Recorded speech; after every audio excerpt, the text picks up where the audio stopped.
দেশে এবং বিদেশে শিক্ষিত অশিক্ষিত তরুণ এবং যুবকদের কর্মসংস্থান, আমাদের ডেমোগ্রাফিক ডিভিডেন্ডকে কাজে লাগানোর ক্ষেত্রে প্রধানমন্ত্রীর একটা ভালো কনসার্ন আছে। স্বাভাবিকভাবেই রাষ্ট্রের শীর্ষ পর্যায় থেকে যদি এই ধরনের কনসার্ন থাকে তাহলে সেটা রাষ্ট্রীয় নীতিতে তার একটা প্রতিফলন ঘটে। সো আশা করি আমাদের সর্বশেষ একজনে যেটা বলেছিলেন যে আমাদের দেশে চিকিৎসাটা দেশে নেওয়ার ক্ষেত্রে, আমি ব্যক্তিগতভাবে আমার অনেক বক্তব্য আছে ইউটিউব ফেসবুকে। সো এখন আমি এই জায়গা থেকে তো সরে আসতে পারবো না, আবার সরকারের দায়িত্বে থাকলে অনেক কথা বলা যায় না।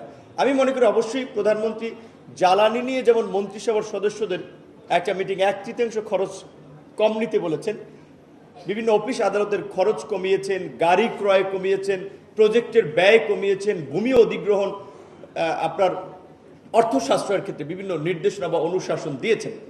আশা করি যে কোনো সময় প্রধানমন্ত্রী নিশ্চয়ই এই চিকিৎসার বিষয়ে একটা নির্দেশনা দেবেন, কারণ স্বাভাবিকভাবে আমি ক্যাবিনেট সদস্য, আমি মন্ত্রী, আমি যদি দেশের চিকিৎসা আস্থা না রাখতে পারি তাহলে আমার দেশের চিকিৎসাটা ডেভেলপটা কোথায় হবে?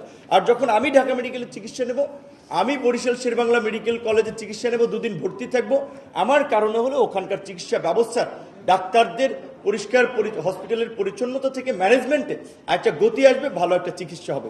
সরকারের সম্ভবত আমার জানা মতো একটা পাইলট প্রকল্প সামনে আসতেছে, যেটা হচ্ছে অন্তত বিভাগীয় পর্যায়ে 10 বিভাগের, এখন তো 8টা বিভাগ, 8 বিভাগে 8টা মডেল হসপিটাল করা, যেখানে সব ধরনের আধুনিক সুযোগ সুবিধা সম্বলিত চিকিৎসার ব্যবস্থা থাকবে।